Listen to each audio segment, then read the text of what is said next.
All right, we're ready to pull that cylinder off. Now we've tapped it down as far as we could. Pulled that cam chain out. Now we can lift off that cylinder. Now what we're gonna do is pull this flywheel. Now, you've got to have a special puller to do this. And most Napas or O'Reilly's and places like that will rent a puller to you, and it's a couple bucks if you only need to do it one time. This is what the puller is. And what you need is the 8mm bolts here, this size here, and I'll show you a little trick. Now listen, if you're pulling the motor down, what you can do, and if you don't need these cylinder head bolts anymore, you can use the cylinder head bolts. They're going to be the same thread size. Get the puller, so it's a puller here. You'll run this puller down. This pointed cap on there. Now what I'll do is, so use the head bolts. Well, first, before we do that, what I want to show you is using this bolt out of your recoil starter or your block off here. Thread this back in, because if you don't do that, this puller will run down and hit your crank and damage your crank. Could be your crank threads or could just be the end of your crank. So I like to run this down. It stops just to save that crank, and you want to push it you want to thread it all the way in. Otherwise, this bolt will bend. So put that in until it tightens up. You just have to get it snug. Okay, now what you're going to do, since if we're using the head bolts, those are awful long, right? So we'll take them, we'll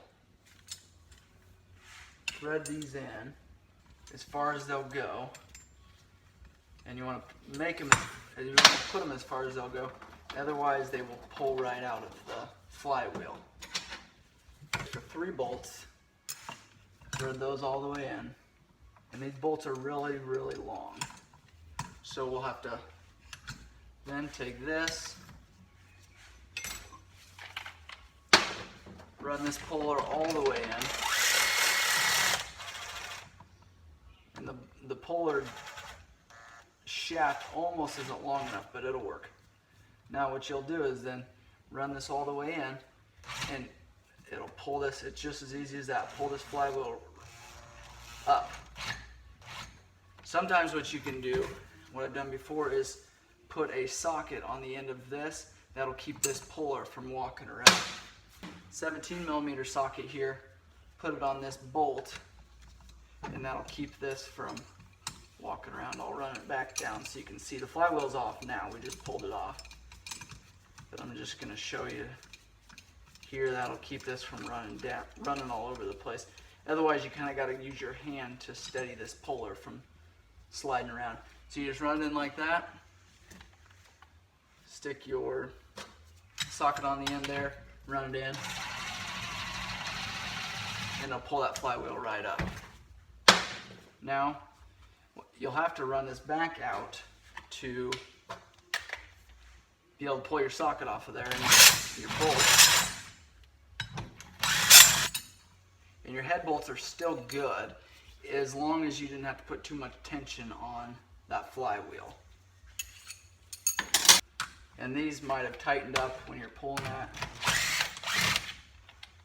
This bolt will go back with the block off plate there, and then you'll be able to pull that flywheel. Now you've got your one-way gear in there, your bearings. So you want to make sure those don't fly out of place. If they do come out of place, grab a pick. So say they come out. Okay, this one comes out. If you look down behind there, there's springs with a little pin on there. Now what you can do is set it here, push this spring back with a pick. Actually, a flat screwdriver works better. Push that pin back into the hole it's supposed to be in, and then slide it back there. Slide that in there, and then it should stay in place as long as you don't move it too much. Then pull the pin off of here. There's a little keeper in the shape of a moon.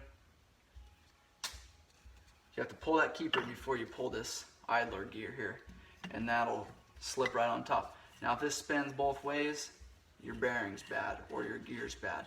This one will just spin one way. So this is good. Then you can get to your cam chain, which is here. And if you don't pull this cam chain up while you're pushing that piston down, it'll break this cage right here. Right where that tensioner, or right where that guide is. So you want to make sure that you're putting pressure on that cam chain. Guide. And the cam chain parts will be all completely taken out.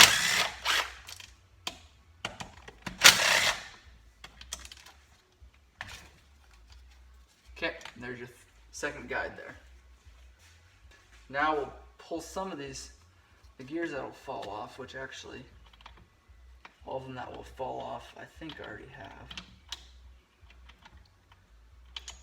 I'll remove a couple of these gears and we'll flip it over and take the clutch apart. Well, while we're here, the shift drum here for the high-low, you've got to pull this